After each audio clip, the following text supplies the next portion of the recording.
کے انتقال کی خبر ملی تو ان لوگوں نے پیسے بھیجے اور باپ کی میت کو مسلمانوں کے محلے میں پہنچایا اور یہ کہا کہ یہ پیسے ہیں، میرے ڈیڈی کی ڈیتھ ہو گئی ہے، مسلمان آخری رسومات جس طرح پوری کرتے ہیں ان کے ہمارے ابو کے ساتھ بھی کر دیا جائے۔ NB میڈیا یوٹیوب چینل کو ضرور سبسکرائب کریں۔ اس کا انتظام، اس کی تدریس، اس کے سارے معاملہ، اس کے اساتذہ کا تقرر سب ہمارے ذمہ ہے۔ ظاہر ہے یہ کچھ کیوں کیا جا رہا ہے، ہم سب استعفا دیتے، ہمیں ایسے ادارے نہیں چاہیے۔ کون تیار ہوتا ہے اس کے لیے؟ ظاہر ہے قربانی بھی پیش کرنی پڑتی ہے۔ تو میرے بھائیوں، مجھے یاد کرنا تھا کہ ہم اور آپ آج ان اداروں کو غنیمت جانیں، اس کو قیمتی محسوس کریں۔ آسام سے تقریباً 12-14 گھنٹے کے فاصلے پر ایک پروگرام میں میرا جانا ہوا، پہاڑوں کے علاقے سے 12 گھنٹے کا سفر کر کے جب وہاں پہنچا تو ایک جگہ مجھے روکا گیا تھا ناشتے کے لیے۔ دیکھا وہاں قریب میں بیٹھے ایک مولوی صاحب پڑھا رہے ہیں، لنگی پہنے ہوئے، نیچے سفید اور سفید بنیان، اور بنیان 5-7 جگہ سے پیچھے سے پھٹی اور ایسے پسینے میں شراب اور ڈنڈا لیے ہوئے اور پڑھا رہے 10-20 بچوں کو مست ہے۔ میں آیا اور میری گاڑی پہنچی، شور شرابہ ہوا، ان کو کچھ پتا نہیں چلا بیچارے، وہ پڑھاتے رہے۔ پھر میں نے ان کو بلایا ناشتے پر، اہتمام سے ان کا احترام کیا اور ان کے بارے پوچھا۔ معلوم ہوا تو 3 سال پہلے کی بات ہے کہ صرف 2200 روپے ان کی تنخواہ تھی۔ 2200 روپے میں وہ پڑھا رہے تھے اسی انداز سے، اور کیسے پڑھا رہے تھے؟ گاڑی آ رہی ہے اور سیٹی بج رہی ہے، 150 لوگ ہیں، اس کو خبر نہیں، وہ اپنی پڑھانے میں مگن ہے۔ یہ انہی اداروں کی دین ہے، اس کے علاوہ تاریخ انسانی نے کہیں یہ چیزیں پیدا نہیں۔ میرے بھائیوں، اس لیے آپ ان اداروں کی قدر کیجئے۔ میں آپ کو 2 باتیں بتا کر اپنی بات ختم کروں گا۔ ایک بات واقعہ میں بار بار سناتا ہوں، 15-17 سال ہو گئے میں امرتسر گیا۔ امرتسر کے اندر لوگوں نے مجھ سے کہا کہ حضرت، یہ میری تقریر کے بعد میرے کمرے پر آئے اور کہا بڑے درد سے حضرت، یہ ہماری مسجد کے امام صاحب ہیں، یہ نماز پڑھانے کے، نماز جنازہ پڑھانے کے 300 روپے لیتے ہیں اور نکاح پڑھانے کے 500 روپے لیتے ہیں۔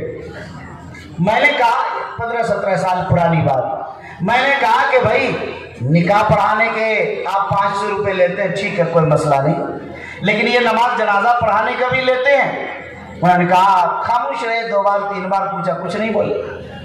وہ لوگ میرے پاس لائے تھے اس لیے کہ نکاح پڑھانے کا لیتے ہیں امام صاحب، کوئی بات نہیں، جنازہ پڑھانے کا کم از کم نہ لیا کریں، اچھا نہیں لگتا ہم لوگ۔ میں نے امام صاحب سے پوچھا، امام صاحب خاموش رہے۔ میں نے امام صاحب کو مخاطب کر کے کہا کہ امام صاحب یاد رکھیے، نکاح پڑھانے کا 500 لیتے ہیں اور جنازہ پڑھانے کا صرف 300 روپے، کام نہیں چلے گا۔ 60 سال 70 سال گناہوں، معصیتوں، پاپوں میں ڈوبا ہوا انسان جا رہا ہے اور اللہ کے دربار میں کھڑے ہو کر مناجات رب کر رہے ہیں اور مغفرت کی درخواست لیے کھڑے ہیں دربار الہی میں، اور صرف 300 روپے میں یہ کام ہوگا 70 سال کا؟ آج سے کم آپ کو 1000 روپیہ لینا ہے۔ لوگ دیکھنے لگے، گئے تھے نماز بخشوانے، روزہ گلے لگ گیا، یہ تو 300 سے 1000 کر دیا مولانا نے دیوبند سے آ کر۔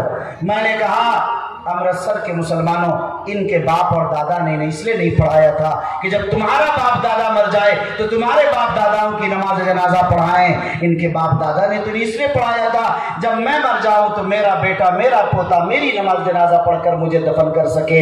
لوگ رونے لگے زار و قطار۔ میں نے کہا کہ لوگوں رونے کی ضرورت نہیں ہے، بات سمجھو، اگر تم مخلص ہو اپنی اولاد کو اس قابل کیوں نہیں بناتے کہ جب تم مرو تو تمہارا بیٹا، تمہارا پوتا تمہاری نماز جنازہ پڑھ کر تمہیں دفن کر سکے۔ میرے بھائیوں، ظاہر ہے کہ میں نے کہا آپ ادارہ قائم کیجئے، کل ان مگرمچھ کے آنسوؤں سے نہیں ہوگا۔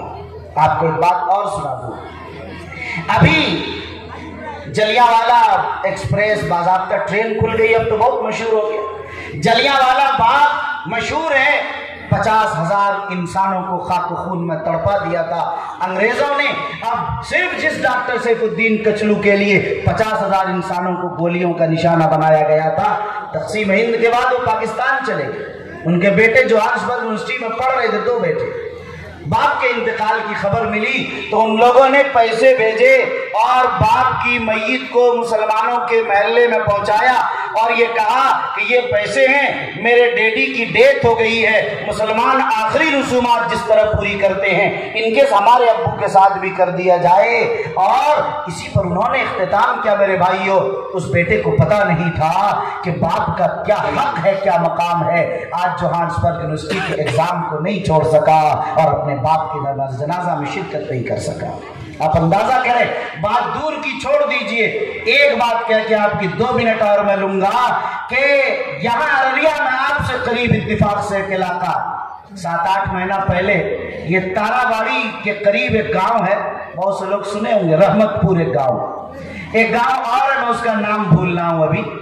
2 درخواست ہمارے شریعہ میں میرے پاس آئی، دفتر میں آئی کہ حضرت یہاں 28 گھر ہیں، 32 گھر ہیں، 2 الگ الگ، اور یہاں کوئی نماز جنازہ پڑھانے والا، نکاح پڑھانے والا بھی نہیں ہے، نماز پڑھانے والا تو درکنار۔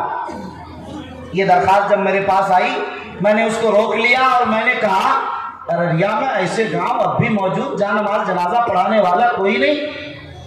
میں نے روک لیا، میں نے کہا اس کا معائنہ میں خود کروں گا۔ جب میں آیا کچھ دنوں کے بعد تو میں خود اس مقام پر پہنچا، گاڑی تو میری نہیں جا سکی، پیدل 1.5-2 کلومیٹر پہنچا، کوئی سڑک نہیں جاتی ہے۔ تو جب میں وہاں پہنچا تو دیکھا کہ واقعتاً وہاں ندی کے کنارے ہر طرف 15 کلومیٹر تقریباً 10 کلومیٹر چاروں طرف غیر مسلم آبادی ہیں، برہمن آباد ہیں، مختلف لوگ ہیں۔ مسلمان صرف 28 گھر ہیں اور ایک محلے میں 32 گھر ہیں جو الگ ہے۔ دونوں آبادی کی یہی صورتحال ہے، وہاں کوئی نماز پڑھانے والا بھی ایک انسان بھی نہیں ہے۔ جنازہ بھی ہو جاتا ہے تو لوگ دور دراز سے 10 کلومیٹر دور کوئی مسلم آبادی ہے جہاں کوئی عالم وہاں سے بلاتے ہیں۔ میں حیرت زدہ رہ گیا۔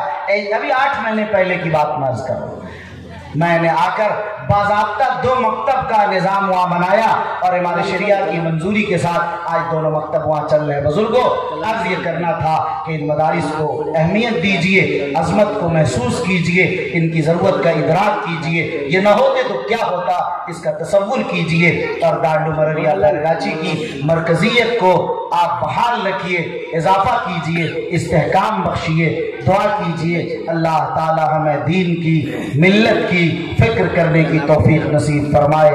آمین۔ وآخر دعوانا ان الحمدللہ رب العالمین۔ بہت بہت شکریہ دوستو، آپ نے فل واچ پورا ویڈیوز دیکھا اور ویڈیوز آپ کو پسند آیا ہوگا۔ پسند آ جائے تو اپنے دوستوں میں ضرور شیئر کریں اور لائک کریں، سبسکرائب کریں اور میری حوصلہ افزائی فرمائیں۔ شکریہ، جزاک اللہ۔ اللہ تبارک و تعالی آپ کو دونوں جہان میں کامیابی عطا فرمائے، شاد و آباد رکھے۔ پھر ملتے ہیں نیکسٹ ویڈیوز میں، اور ایک اچھے اور شاندار ویڈیوز آپ کے لیے لے کر حاضر ہوں گا۔ تو اجازت دیجیے، پھر ملتے ہیں دوسری ویڈیوز میں۔ السلام علیکم ورحمۃ اللہ وبرکاتہ۔